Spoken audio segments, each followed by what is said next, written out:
Hello, I'm Professor Jonathan Barrett from the University of Leicester in the UK, and welcome to this session, which is dual endothelin angiotensin receptor antagonists, or DEARAs, blocking two different renal receptors to reduce proteinuria. What are the clinical trial data in IgA nephropathy? And this has been supported by an independent educational grant by Therapeutics and is presented by academic CME. So here are my disclosures. So I just want to set the scene first and really re-emphasize how important IgA nephropathy is as a cause of kidney failure in young adults. So this is data from the UK Rare Kidney Disease Registry. It's from over 2,500 adults and children. And just I want to give you the top line data that we produced from this analysis. And so in the UK, if you were diagnosed with IgA nephropathy, after 20 years, half of the children with IgA have developed kidney failure, and 3/4 of the adults have developed kidney failure. And this disease in adults is commonly diagnosed in the 30s. So this means at 20 years, these adults are by and large in their 50s, no age, speaking as a 50-year-old. If we then look at the outcomes dependent on age at which the diagnosis was made. And again, I'm talking here, I'm putting it in a very personal perspective in terms of what would happen by the time people reach my age. If you're a child diagnosed with IgA nephropathy, by the time you're my age, 3/4 of those kids have developed kidney failure with current treatment. If you're diagnosed between the ages of 18 and 40 years, over 2/3 of those adults have developed kidney failure by the time they reach my age. And if you're diagnosed between 40 and 50, half have developed kidney failure with the treatments that have been available for the last 30 years. So we clearly need to do better for our patients. We've always known that the amount of proteinuria in the urine predicts how quickly kidney failure will develop in IgA nephropathy. And what the UK analysis showed was that actually it doesn't take much proteinuria to increase your risk of kidney failure. And what we showed was that even if you have less than a gram or even less than half a gram of proteinuria per day, 1 in 4 of those people develops kidney failure at 10 years. So this is a disease that causes significant numbers of kidney failure events. And actually the amount of proteinuria that is associated with an increased risk of kidney failure is very minimal, much lower than we had traditionally thought. Now, of course, the good news is we know if we can reduce proteinuria, we can improve outcomes. And indeed, there's been a lot of work looking at data from across the globe that have shown that if you have a treatment that reduces proteinuria in the short term, so within the first 12 months, around 9 months after starting that therapy, that you will gain kidney function protection 3 to 5 years later. And indeed, that is the basis for why the drug regulators have accepted an early change in proteinuria as a reasonably likely surrogate of a drug's effect on long-term kidney function. And indeed, we have seen drugs now be approved on the basis of their ability to reduce proteinuria in the short term, because there is convincing evidence that that reduction in proteinuria will translate over 3 to 5 years to kidney function protection. So what the data that's coming out at the moment is telling us is we need to think about kidney failure in the lifetime of our young patients with IgA nephropathy, because they on average present in their 30s, which means they've got 40 to 50 years of life left in them. And we need to keep their kidneys going for that length of time so that they don't ever have to see a dialysis machine. So what we need to do the minute we get our hands on a patient and make a diagnosis of IgA nephropathy is institute measures to preserve every single nephron that they've got left. So what's driving nephron loss? Well, in IgA nephropathy, there are typically 2 major processes. The first is obviously the IgA nephropathy itself, the generation of immune complexes, their deposition within the glomeruli, that triggering of inflammation, of scarring, and the development of proteinuria that we see in our clinical practice. But we also then have the consequences of IgA nephropathy-induced nephron loss.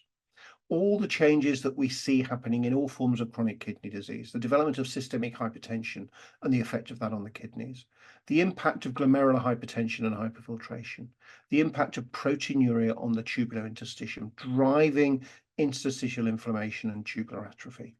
So in essence, when we see a patient with IgA nephropathy, we need to consider those two disease processes driving that progression to kidney failure. Now, of course, if we pick our patient up early, when it's mainly the immune-mediated mechanisms that are driving nephron loss, we can clearly focus on the immunology of the disease. But unfortunately, in clinical practice, certainly in my clinical practice, when I see patients with IgA nephropathy for the very first time, they've already established significant nephron loss. Their GFRs are between 50 and 60 mils per minute on average, which means that they have lost at least 50% of their nephrons.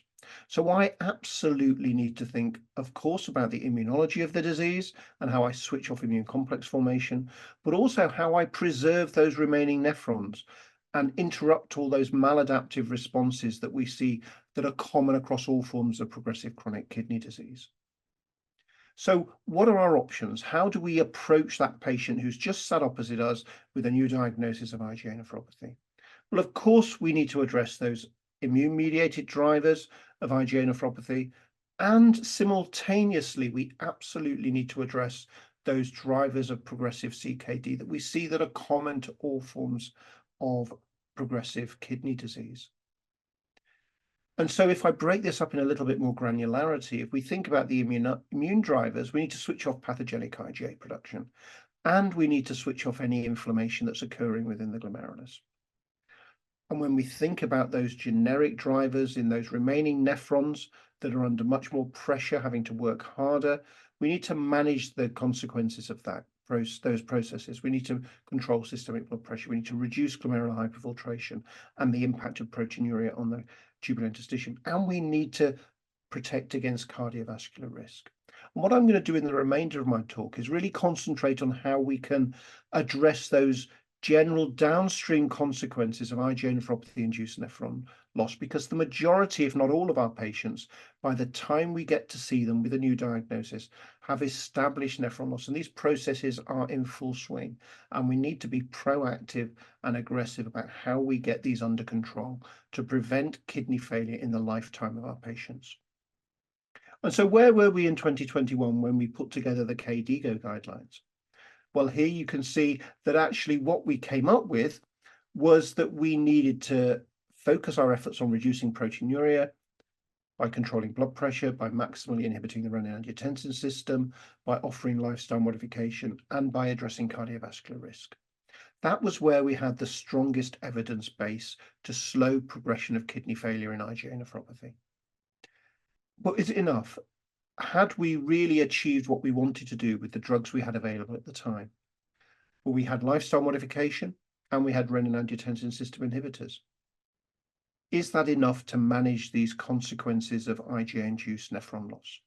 Well, I want to draw you back to the radar data I talked about earlier. So what we did was we took the GFR at the time of diagnosis of each patient in radar, and we said, based on the GFR at the time a nephrologist gets their hands on the patient, what rate of loss of kidney function do we need to achieve for the rest of that patient's life for them to avoid kidney failure in their lifetime?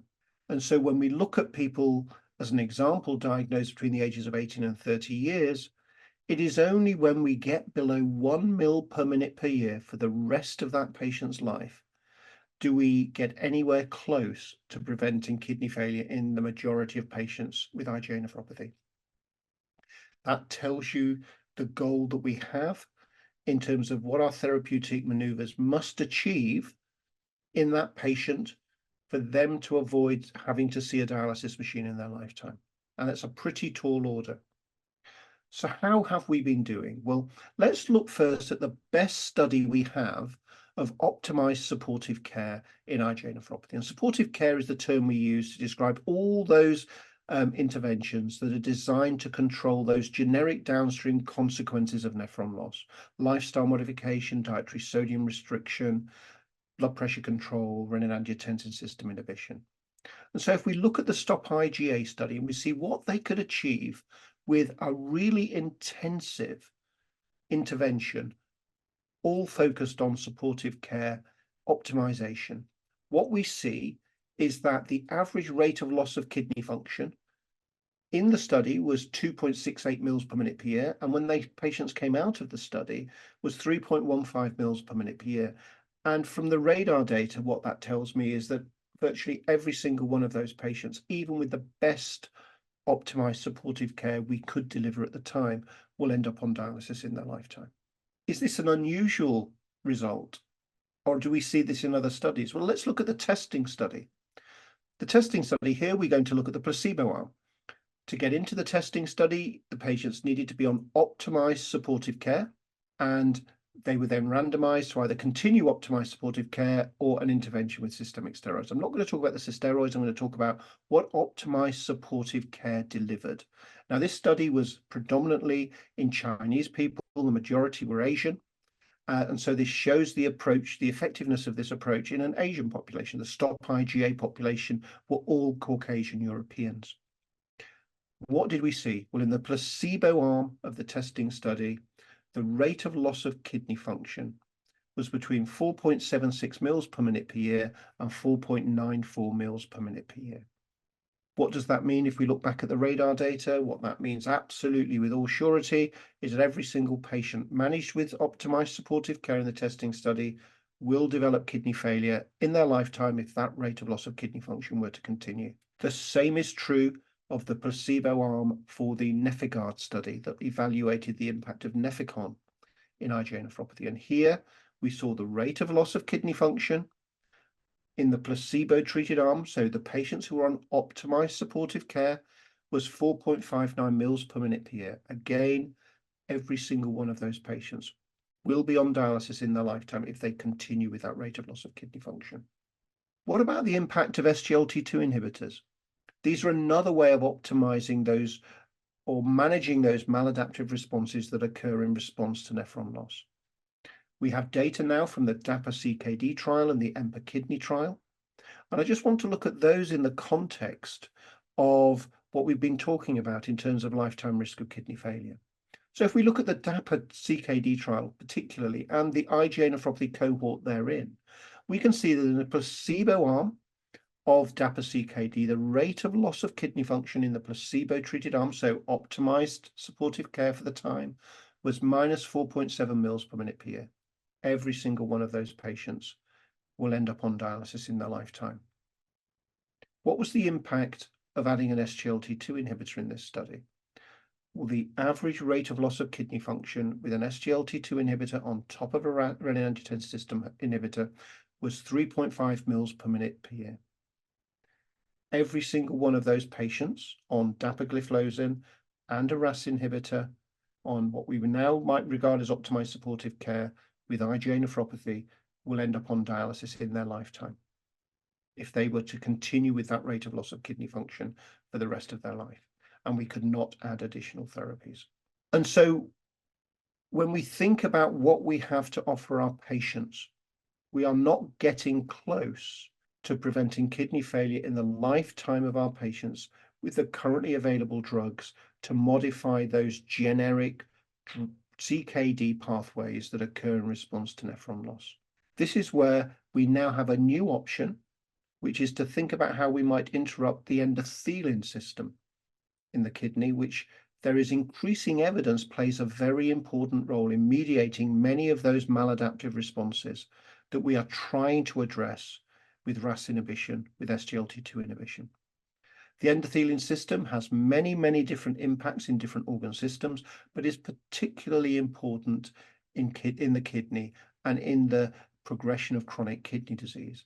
There's a great deal now understand about the endothelin receptors and the signaling pathways that are activated by endothelin engagement with these receptors. And we know that activation of the endothelin receptors activates the endothelium and vascular smooth muscle, so it has a very potent vasoactive effect. But endothelin also activates fibroblasts to generate scar tissue. It activates the adrenal gland to generate the production of aldosterone, and it activates leukocytes to promote inflammation. Within the kidney itself, we know that endothelin receptors are expressed in all segments of the nephron. Endothelin type A and type B receptors are expressed in the renal vasculature. Endothelin type A receptors are expressed on podocytes and mesangial cells particularly, and endothelin type A and type B receptors are expressed down the rest of the nephron on tubular epithelial cells. What happens when the expression of endothelin is increased in the kidneys? Well, we know that it has a prominent effect on the vasculature, causing vasoconstriction, vascular hypertrophy, and endothelial injury. There is a direct effect on podocytes, causing nephrin shedding, cytoskeletal disruption, and proteinuria.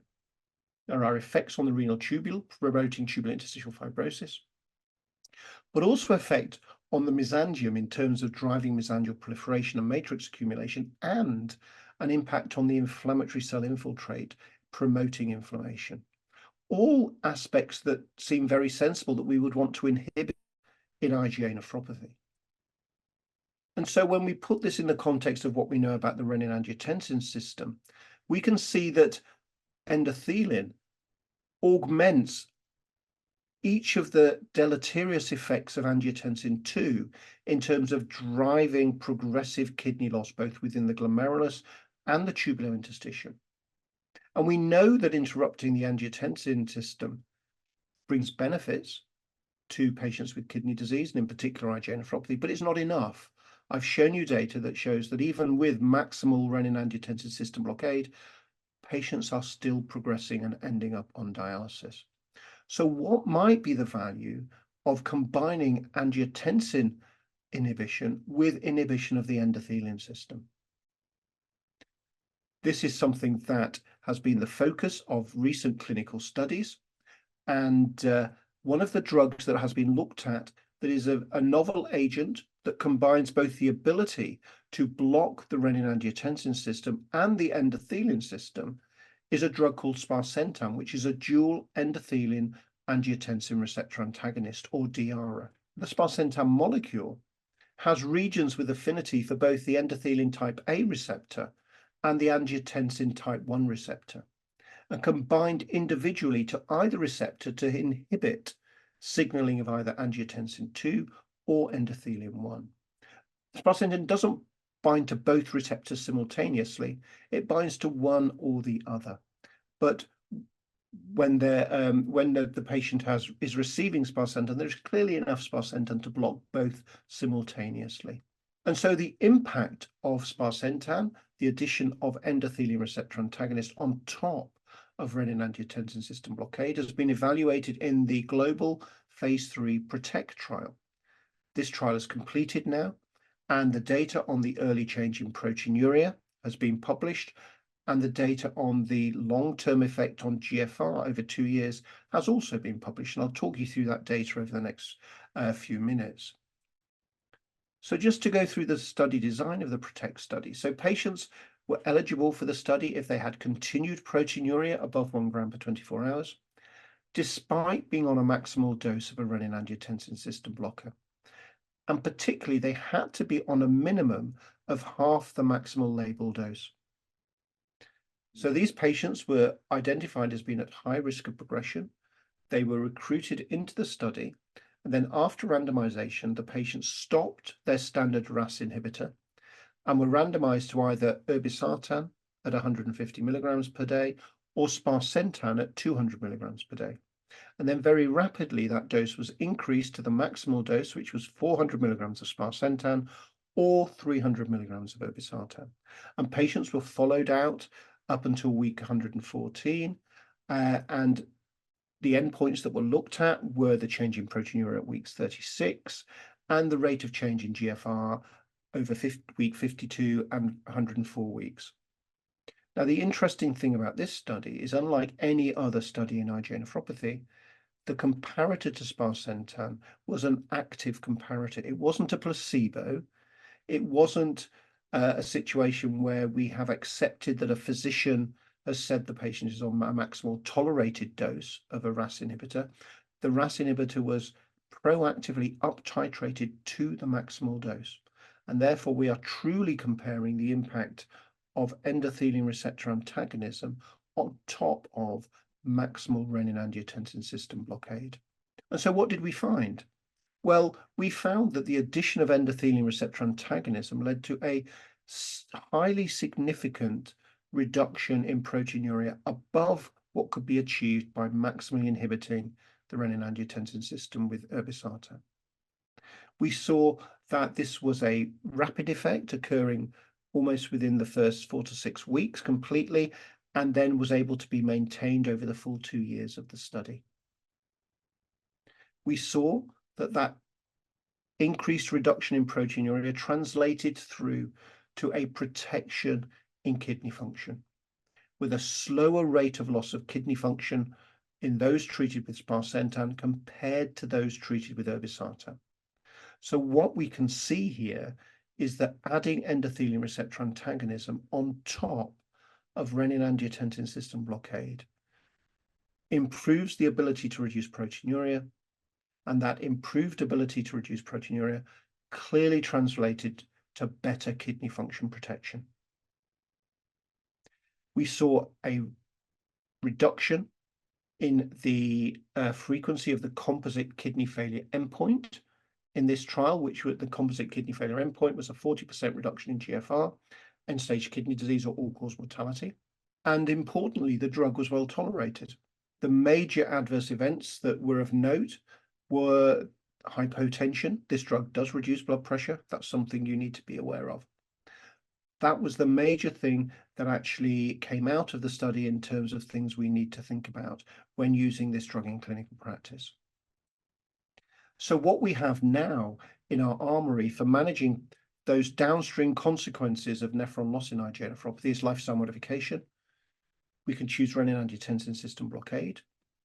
We could choose a dual endothelin and angiotensin receptor antagonist, like sparsentan, and we can think about the addition of SGLT2 inhibitors. What's exciting and is going to come in the near future is information on how we can combine these approaches effectively and potentially improve kidney function protection.